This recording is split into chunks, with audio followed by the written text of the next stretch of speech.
So a little earlier today, I came across a mock draft from Joel Klatt, who is a very good college commentator, has a podcast.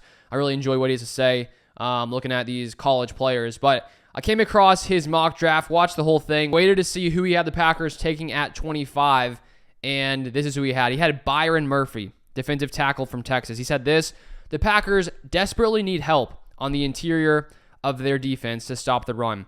How about Byron Murphy from Texas? I like Byron Murphy. He played great for Sark there at Texas. So when we look at the Packers, their defensive line, it looks like the Packers will be switching to a 4-3 defense where they're in a 3-4 defense under Joe Barry. It looks like it will be 4-3 under Jeff Hafley, but the NFL playing a ton of nickel, so we could see a lot more of a four-man line and more of like a 4-2-5 kind of defense as well when the Packers are playing in nickel. But when we look at the Packers' defensive line for the past few seasons, there's no doubt that this Packers run defense for, honestly, as long as I can remember, has not been very good against the run. And I do have my, questions as to why that is. I think there's lots of factors. It could partly have to do with Joe Barry, how he, his scheme, how he led the defense, but also, you have to give the players at least some fault, considering that they're ones out there playing. But I honestly do think that the Packers have a good amount of depth on the interior of the defensive line, partly because of the decision to draft both Colby Wooden and Carl Brooks last draft. And Carl Brooks really came through near the end of the season, was playing really well, very, very good pass rusher. The Packers got a steal there in Carl Brooks. And so while I think that it couldn't hurt to add a, first-round talent, Byron Murphy, defensive tackle, I do wonder if the Packers will make that kind of move because I don't see defensive tackle as one of the biggest needs. Kenny Clark is going to be in the final year of his contract, so maybe if the Packers, for some reason, didn't want to bring him back, which I don't see why they wouldn't, my guess would be they decide to give him some kind of extension or new contract at some point in the next year or so, considering Kenny Clark is still around 28 years old.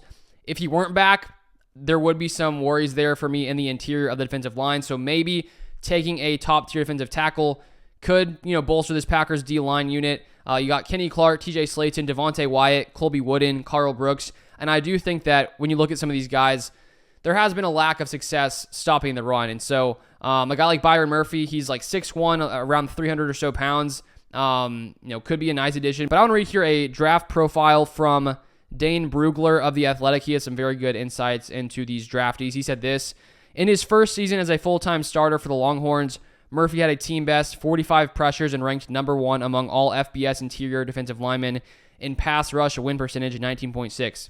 He fires off the ball to get vertical push through gaps or establish low man positioning, which helps him shed blocks or anchor the point of attack.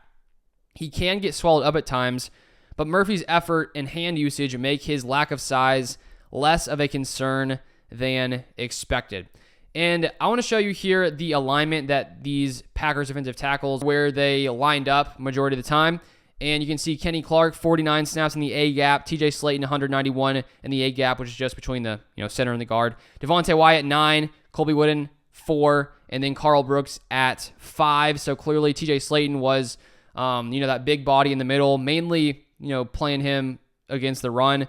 And then when you look at over the B gap, Devontae Wyatt, 373, Colby Wooden, 116, Carl Brooks, 204, Kenny Clark, 475, Slaton, 466, and then TJ Slaton rarely played over the tackle, but as you can see, Kenny Clark did, Devontae Wyatt, Colby Wooden, and Carl Brooks. And so when you look at Byron Murphy, sort of where he was aligned in college, he, in this past season, played 127 snaps in the A gap, 294 snaps in the B gap.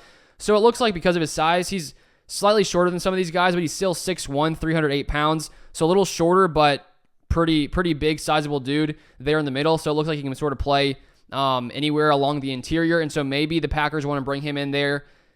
Could he be an upgrade from TJ Slaton? Potentially. I don't think, he's not as big as Slaton. And so I think they have differing skill sets. But all in all, I do think the Packers have added a good amount on the defensive line in recent years. And I think it could make more sense to take someone in the secondary because I think we saw a pretty solid pass rush from this defensive line with the Packers, and I think there's some more concern at cornerback and safety in my opinion, so I personally wouldn't start off with a defensive tackle. But that is all I have for this one. If you want more Packers content, feel free to subscribe down below, and I'll see you guys next time.